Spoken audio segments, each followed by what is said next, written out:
When they have nothing to say, you'll just get 3 ellipses. Just miss the stairs altogether.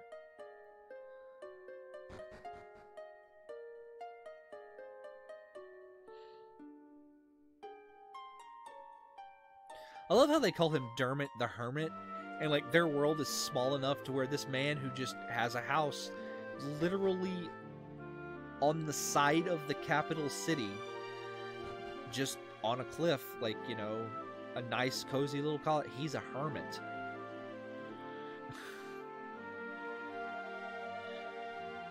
I would love to live in a house like this.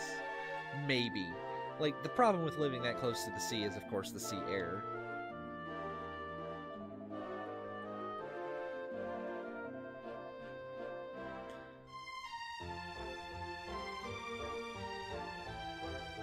And then, of course, you probably can't get good Wi-Fi.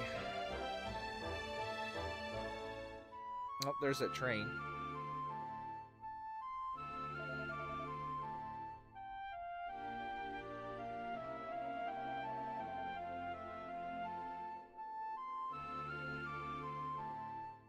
So here we find out that the secret was not like an item at all. It was just, you know, the secret heart of the chosen one.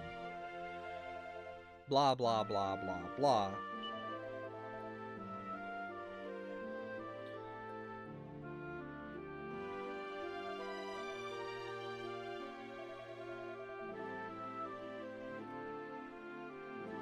And I feel like the sequence with Dermot is significantly longer too.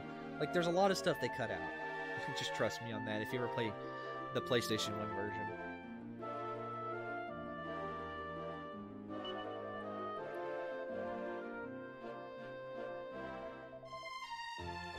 Yeah, they won't know what hit them. We'll use our violence. Alright, so we have Kiefer in the party. We're going to go...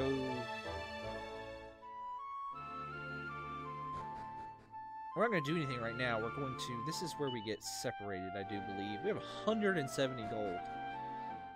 They give you a ton of money to start with.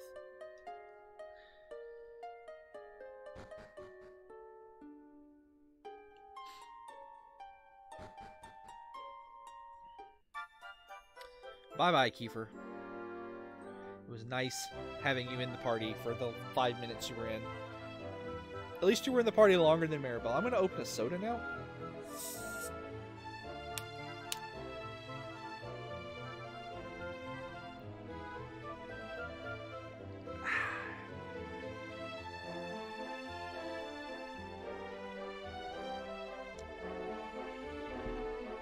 Huh. That tastes weird. It's just a Mountain Dew, but it tastes kind of orangey. Like maybe it's like one of the off Mountain Dews, you know, like the off-brand Mountain Dews, or like a Mountain Dew Code Orange or whatever they're called, but it's not. It's a regular Mountain Dew.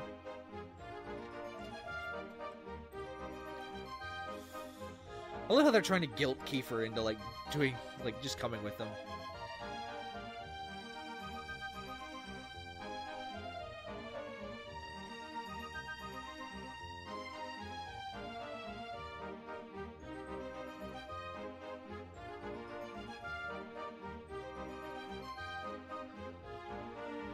All right.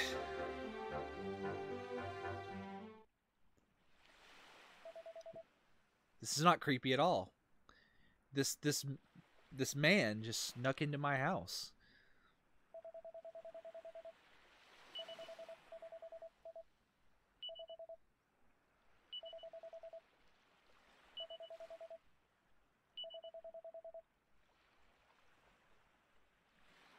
Okay, makes sense. Right. Just looking around thinking if I needed to grab any items. Let's go to the forbidden place.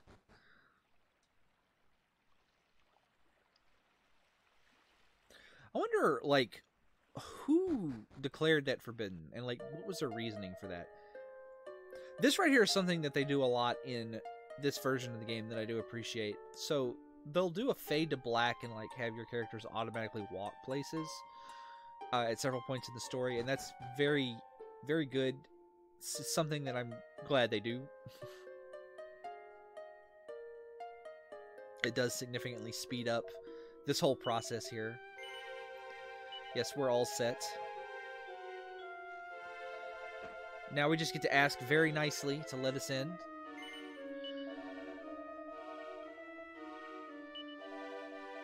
Yes, we have pure hearts for adventure.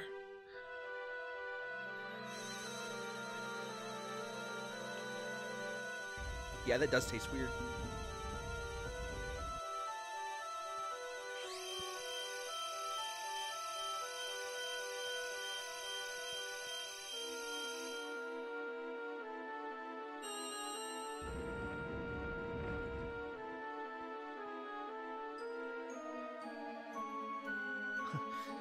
All it took was a bit of self-belief and some shouting.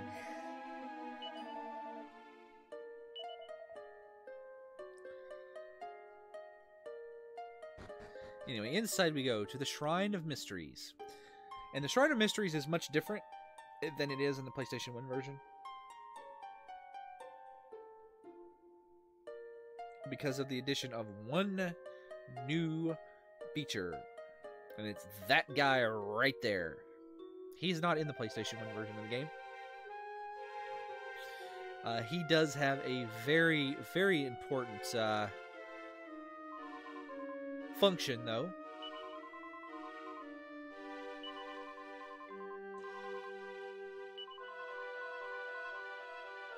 Yes, we qualify. That's awesome.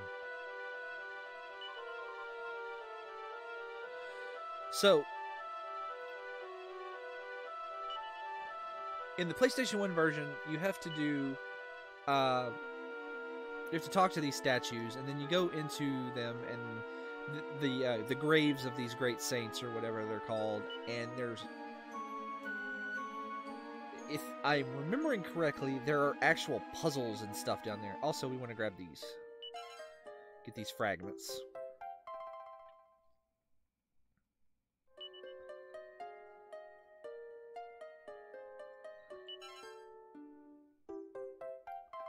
And they cut all that out too. Like, very specifically, I remember there's a puzzle sequence where you have to like do the right order of going down some corridors or something, and like that's the one that I remember having a hard time with that.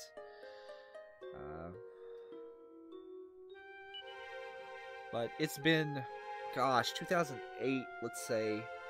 It's been almost 11. It's been 11 years since I beat the PlayStation 1 version, so my memory on it can be a little faulty.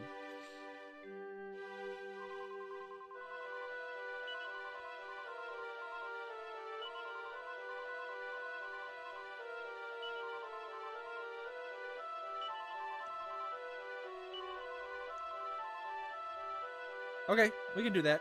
It's pretty simple. We literally just run there and grab the items and run back. It's pretty... It's really just a waste of time. But, you know, whatever. Like, it's really kind of... There was more gameplay here at one point, and they cut it out in the interest of getting to the actual gameplay. So, while we're doing this, there's really not much left to talk about. What have I been doing? So, I meant to record this previously, and I mentioned before that I've had several technical difficulties. Oh, excuse me. One of the major technical difficulties that I have is I had something interfering with my Wi-Fi signal. And I found out it was the Nintendo Switch. Apparently the Nintendo Switch interferes with Wi-Fi, with certain Wi-Fi devices, the 3DS being one of them, hilariously, which makes recording with a 3DS on the network, like Wi-Fi network, apparently difficult to impossible through this method. That took a while to figure out. Yeah, so this is pretty simple, by the way. You just step on the two buttons and you get the item.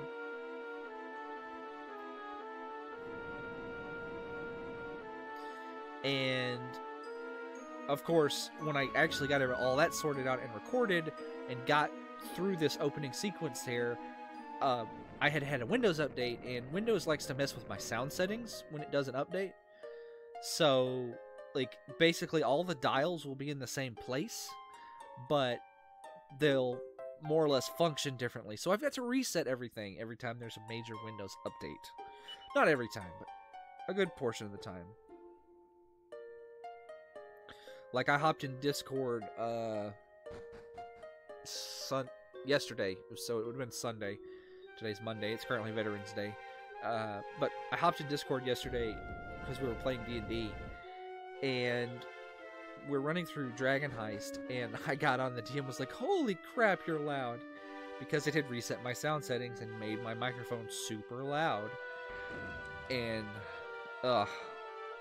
that's when I was like, oh, if my microphone is super loud. And I actually went back and watched the video that I was getting ready to cut up of me doing this, and it was so loud that it was doing that thing where it sounded like it was right on the microphone. Just you know that thing where you max out a microphone and it kind of white noises a little bit? It was doing that. Just way too loud. I do think I got my sound settings to a point that's pretty good. I turned the... I did listen to it. I turned my microphone down a little bit, and I got... I turned the desktop audio, like the video game audio, up a little bit more. So hopefully I struck a nice balance. The test videos I did they sounded fine to me, so hopefully it sounds fine to you. So that, and still been working on my a couple of things related to my living conditions. And one thing that I'm not proud of, and I'm not proud of it, but I broke down and got WoW Classic.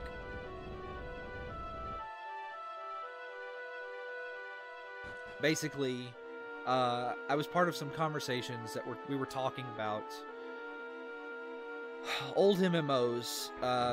Somebody was talking about Final Fantasy XI. I was like, well, I don't have any nostalgia for Final Fantasy XI.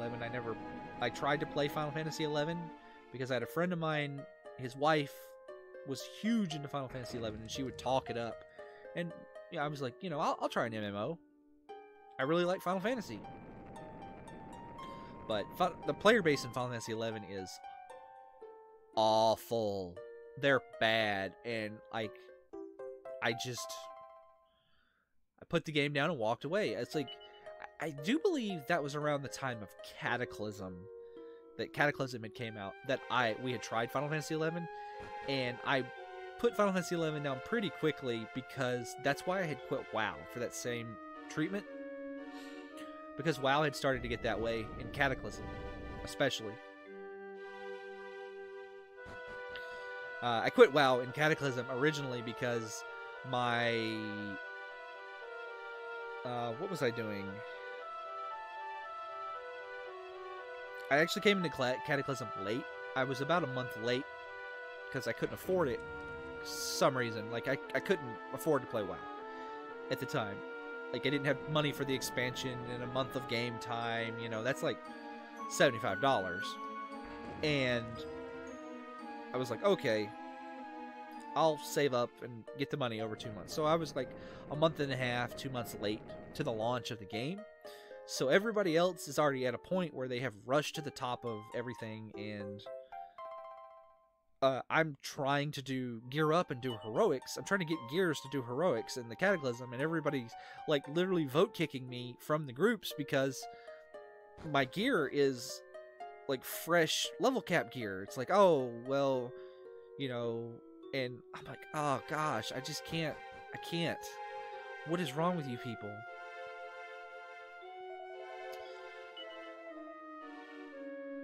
But we started talking about old MMOs, and I got nostalgic for EverQuest.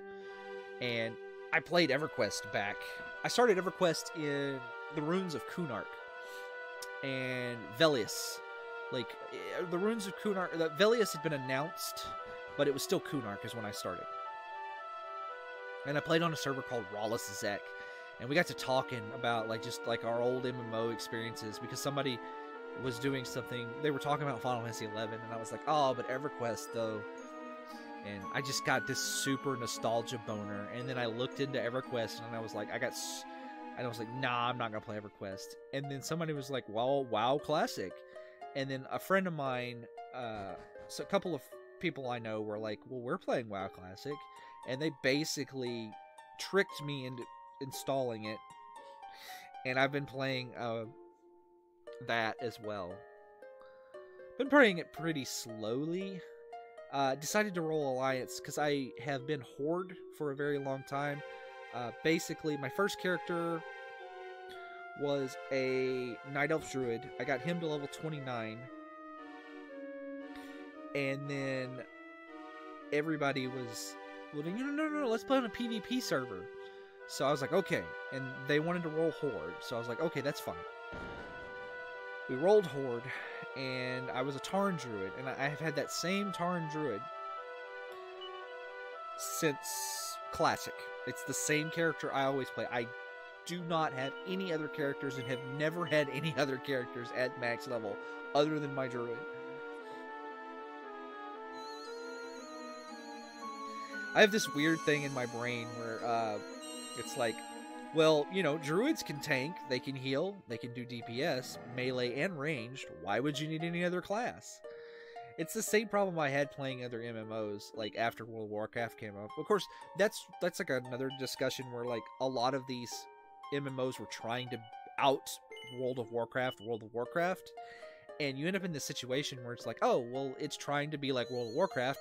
Why don't I just play World of Warcraft? And thus the MMO would fail because, you know, people had 1,000 hours sunk into World of Warcraft, and like, you know,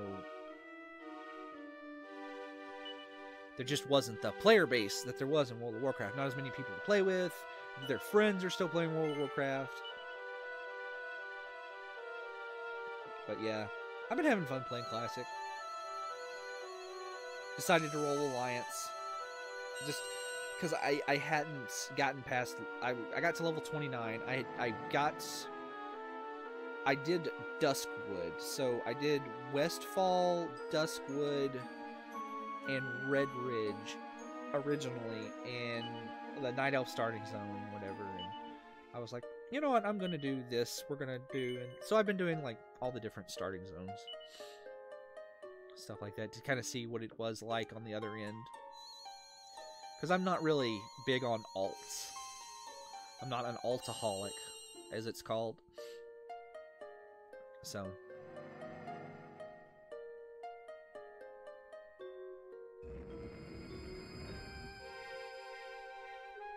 But, oh man, I still kind of have like this nostalgia boner for EverQuest going on.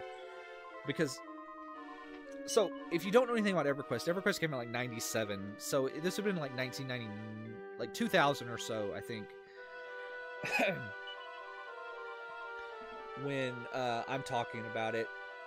And I had just gotten internet, and a friend, I made this friend in high school, and he was telling me about EverQuest, and I watched him play, and I was just fascinated by this game.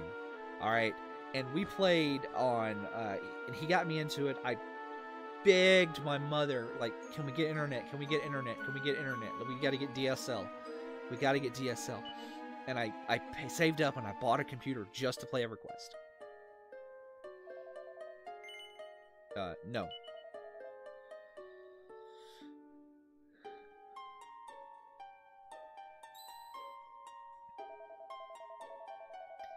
And we played on Rawlus Zek, which was a PvP server. So in EverQuest, PvP worked differently than it does in World of Warcraft. To detriment and better. They did it better in some ways, worse in others. So better in the sense that you can't just gank somebody in EverQuest. So there was level brackets, more or less, which you could engage in somebody, and there was different rule sets for PvP. So in World of Warcraft, it's always Horde versus Alliance. But in EverQuest, there was more or less different servers with like different teams. And I think there was always 3 teams per server. So there was a